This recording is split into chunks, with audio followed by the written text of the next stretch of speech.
Hello and welcome to Let Loose episode 8. I'm your host, Peter Thomas Fornatale. Actually, I realize this is the first time for one of the Let Loose shows that we've been doing this with me in the world famous Brooklyn Bunker, which you can see behind me, littered with racing memorabilia and, of course, a whole lot of classic vinyl. And I'm bringing in the co-host of the show, a man, a modern classic, if you will, in his world famous setup back over there on the planet Texas. He's the people's champion. Jonathan Kinchen, what's up, my man?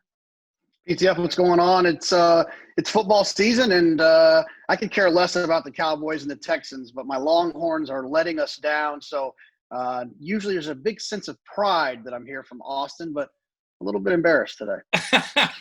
I'm sorry to hear that. Well, it could have been worse. I know you'd already conceded defeat in week 1 when you pulled that one out of the fire. Perhaps your team will be able to pull this season out of the fire as well. But we're not here to talk about college football, JK. We're here to talk about horse racing. This is really the last weekend of super serious Breeders' Cup prep races. We've got a bunch of them to talk about. We're going to get to that in a minute. First, I want to tell you about this new Twin Spires offer code promotion. We've got another good one this week.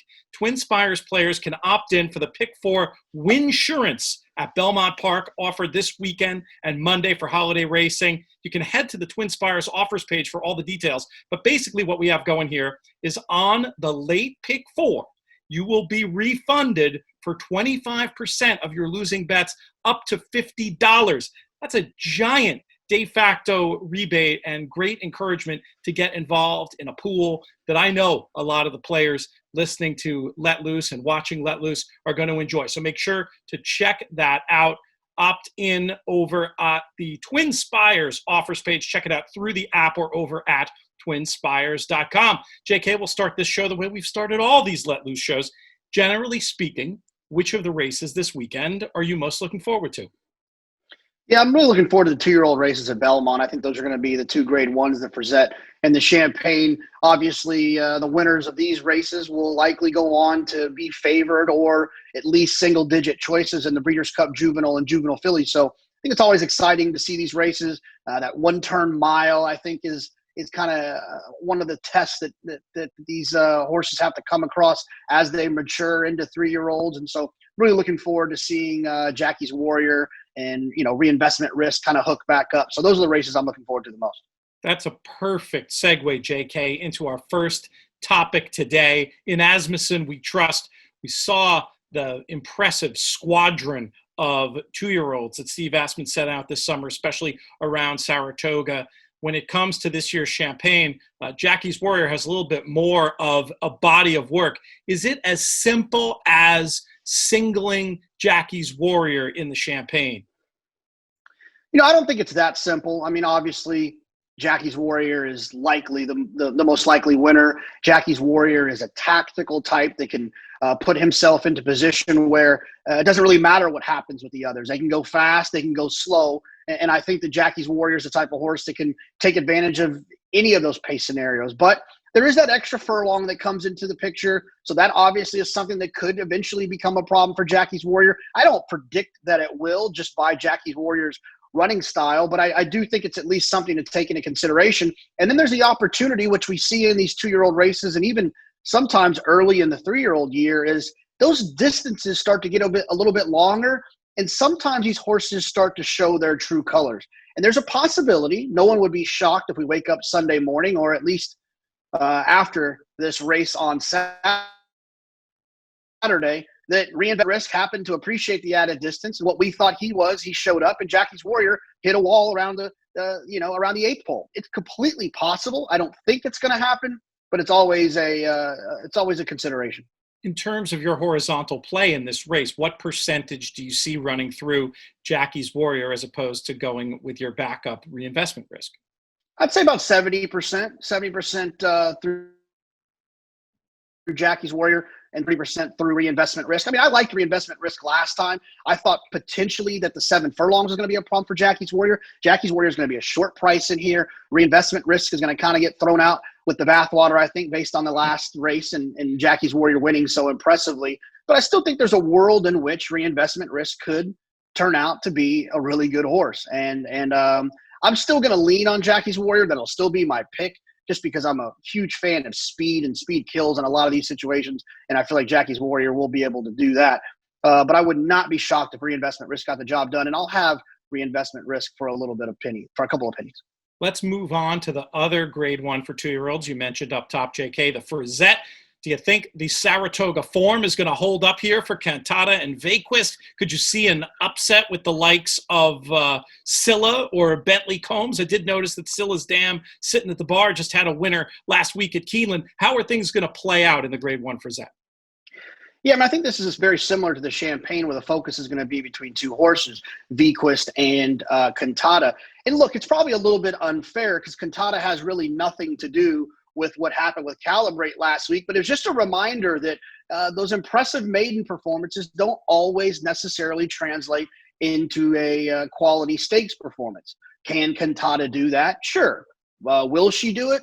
Very likely. But I think she's going to take enough money in here that Vequist, based on what I saw last time, is one that I think I'd want to take into consideration here. The rail, not the easiest situation. Cantata definitely has a better draw. But, man, Vequist was impressive last time, and I can't get my eyes away from that one. Tactical enough. And I've also noticed, watching Belmont a lot this meet, the rail's not exactly been where you want it to be. But in these smaller type fields, it's very easy for horses to avoid getting down there. They can stay in the 2 or the 3 path. So you don't have to necessarily worry about a rail draw leading to a horse's trouble being stuck down towards the inside. It's a great point about the way track bias works relative to field side. Give me a quick thought about Scylla coming off this blowout win at Delaware Park, JK. Is this one a possible upsetter? Yeah, look, the last month, I think a couple times I've said that if a horse wins, I'll retire. If a horse wins, I'll get off the show.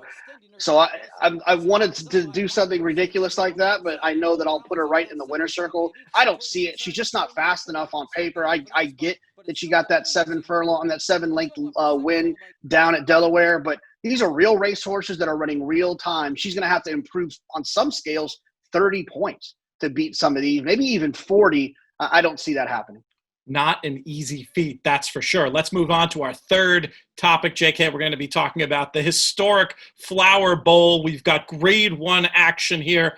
3 of the runners in this race coming out of the Glens Falls in Civil Union, My Sister Nat, and BELLE. Chad Brown, you will not be surprised at all to hear, has won 6 of the last 10 runnings of this race. JK, what do you think is going to happen in this year's Flower Bowl? Well, it's interesting. I think that a lot of these horses are running for $250,000, but it feels like My Sister Nat is running for a lot more. If she can get that grade 1 win, being a half to Sister Charlie, and as well as is what we saw last weekend in the Arc with Sostis, this is a horse that's obviously getting this grade 1 means a whole lot to her and to Peter Brandt and her value here. I just think she's a cut below. I ended up going with Civil Union. Is a horse that in these long distance turf races, I'm looking for horses that quicken. A word that I like to say I got from the Matisse brothers, Duke and Paul Matisse, where it's that identifying how a horse can quicken within a race, not necessarily how fast they run at the end of the race or how fast they run the entire race, which is a thing that I think a lot of people look for in turf racing, but how quickly they get to that top line speed and trying to find those internal moves. And I felt like Civil Union had the fastest quicken in this race. And despite what might be a fast pace, slow pace, whatever happens, I feel like Civil Union will be able to overcome it with that quicken. I went with Civil Union in here.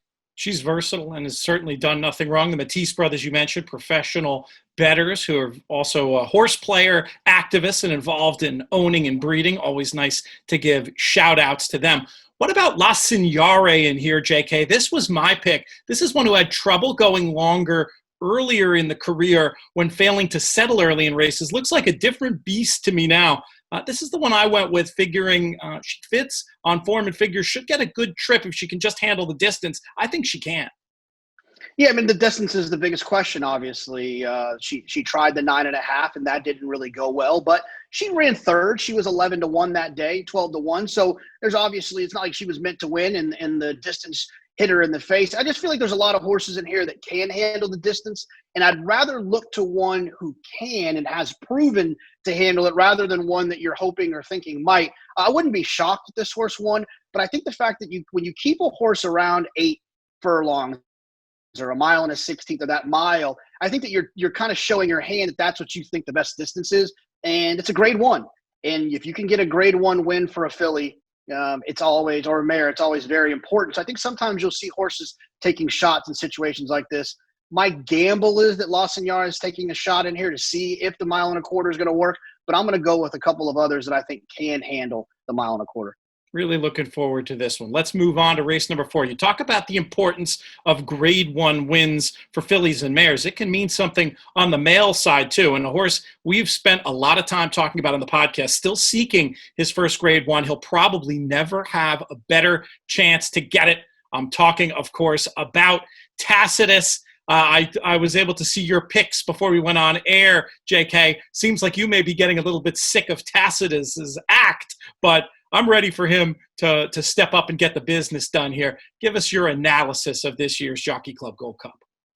Yeah, when it comes to Tacitus, I'm not a Tacitus hater like some people are. I think he's a very talented horse who has either gotten unlucky or creates unlucky situations for himself. Now, what we saw in the Suburban was neither of those things happening. He didn't get in his own way, and he wasn't unlucky in the race, and he got the job done.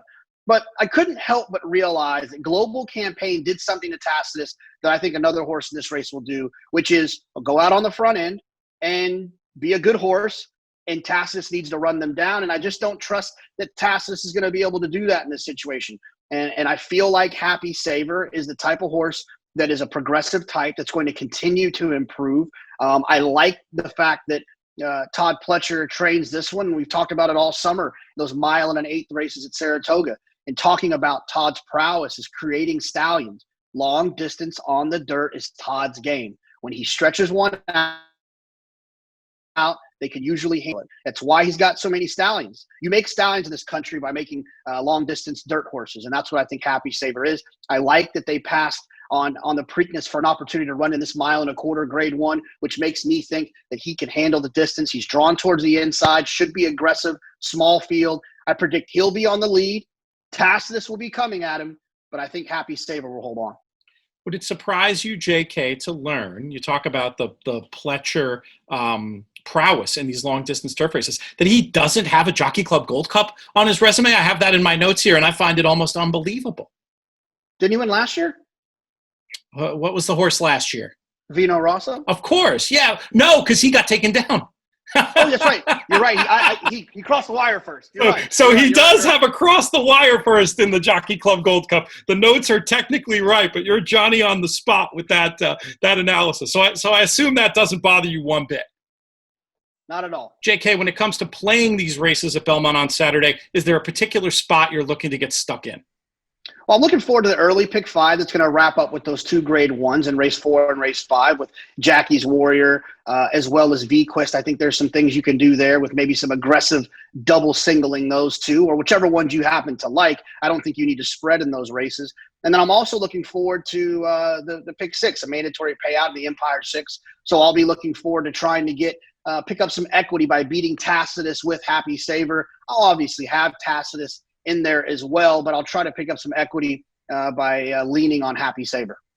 I love the idea of taking advantage of this Twin Spires promotion, the Winsurance, 25% of the bet back up to $50 in the late pick 4, which starts off with a race I really like, the one we talked about before, the Flower Bowl. I'm going to kick off with both of our horses, La Signore and Civil Union in there. I may use my sister Nat for some backups just because she was close with Civil Union last time against the Flow. I like both of our horses in the Jockey Club Gold Cup, Tacitus and Happy Saver. And then just very quickly in the Sands Point, I like Miss J. McKay and Tama here in that spot. And I feel like you can maybe get out of the last race using 3 or 4, the likes of 11, Violent I Am, 7, The Promised Road, 10, Amity Island, and the favorite, number 2, Herald Angel. I might go ahead and tackle that pick 4, taking advantage of this promo, and that's going to be my main play at Belmont. Of course, I'll be messing around all over the card. Folks interested in my thoughts on the whole thing can go over to the expert picks on Twin Spires. You'll have my thoughts for the whole Belmont card, and you can go out to California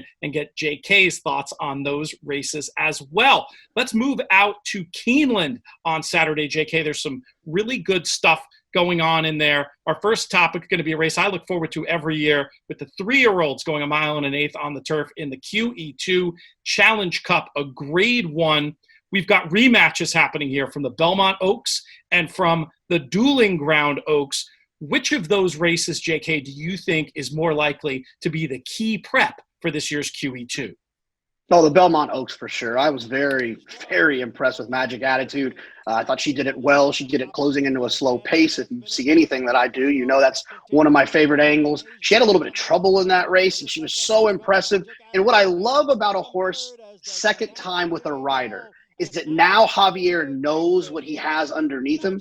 It's always a question, what's going to happen when I ask? Where am I at? And what kind of kick am I going to get when I ask? Can I get out of this trouble? Can I not? Now he knows what he was sitting on. He'll ride her more confidently this time, be able to take some risks and understand when to pull the trigger, when not to pull the trigger. I'm really looking forward to seeing her run again. She is back pretty quick, but you see that often in Europe. That's the way these horses are trained. They can come back quick. And really, she only ran for about 3/8 of a mile. She's a very small filly. I remember noticing that, watching her run. So I'm not worried about her losing a bunch of weight, not running her performance. She's already pretty tiny, so I don't think there's going to be any problem with her in that regard. The other one that I'll mention, just because she possesses something that we see so often in turf races, it's these tactical turf type. Sweet Melania could be out on the front end. She likes it at Keeneland with that kind of unique sand-based surface. And I think Sweet Melania is one that could potentially take advantage of the pace scenario in here and could wow us with a performance. But for me, Magic Attitude looks too tough.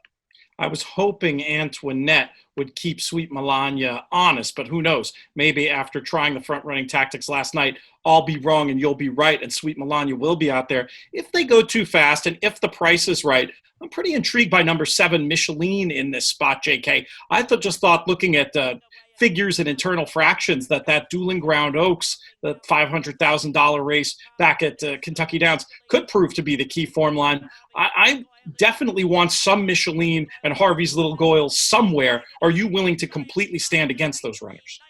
You know, I got to be honest, a lot of times when a figure comes up fast at Kentucky Downs, I just don't quite trust it. I know they've had some timing issues in the past, and so I always take it with a grain of salt. And plus, that course is so different. You know, you're up, you're down, you're left, you're right, and I think sometimes it can be a little misleading. So sometimes I try to mentally cross out the speed figure and look at what they've done elsewhere and see how that translates. And look, I just think Magic Attitude is too good for these types. And if anyone's going to take advantage of the pace scenario, I'm fairly confident that it would be Sweet Melania. Although Antoinette, like you mentioned, has been forward in her last 2 races. She's been forward in crawls. If you look at Sweet Melania's abilities based as what she did as a 2-year-old and at some points of her 3-year-old year, she actually has some real legit speed to get to the front end if that's where they decide to go with her. Let's talk about the California shippers in here, JK. Normally, you and I are always espousing the virtues of turf form shipping west and can be pretty cynical when it comes to Western turf form shipping east. But then when you go down and you look at just the morning lines here on the likes of California Kook at 12-1 and Red Lark at 10-1, I think it's at least worth asking the question, are we possibly underrating these runners? Do the California shippers have a chance? No, they can beat me. I always try to beat these California horses, and obviously it's jumped up and bit me a few times, but it's just, I just feel like it's, you know, the way that these turf races are run on the East Coast, the condition of the course, I just feel like all of those things kind of put California horses up against it. So, you know, in the situations, I'm never leaning on them, especially in the Breeders' Cup. I know this isn't a Breeders' Cup race, but as we get closer to the Breeders' Cup, I think it's a good example that even all the races that are run in California turf horses don't win very often. And I think that there's an indicator there that the California turf horses just happen to be a cut below. No offense to them. The California dirt horses typically dust up the East Coast dirt horses. So it depends on where you're from, whether it's the green stuff or the brown stuff. There you go. Quick thought before we leave Keeneland, JK, on the race that goes as number 8, the Grade 2 Fayette Stakes. I have a boring opinion in here, which is that I like Mr. Freeze a whole lot to potentially be the controlling speed and to get the job done. Do you have an opinion on this one? Yeah, I kind of like Title Ready. Ran into By My Standards last time, was closing into that slow pace. Was kind of stuck down towards the inside. I think the Title Ready is interesting. He's won 2 times at Keeneland. He's been to Keeneland 3 times. He's won twice, was second once. So it just feels like the type of horse that could be picking up the pieces. It's a Dallas Stewart. It's a big race. It's Corey Lanerie. You know he's going to save ground, make one run. And I think that he's the one that I'm interested in.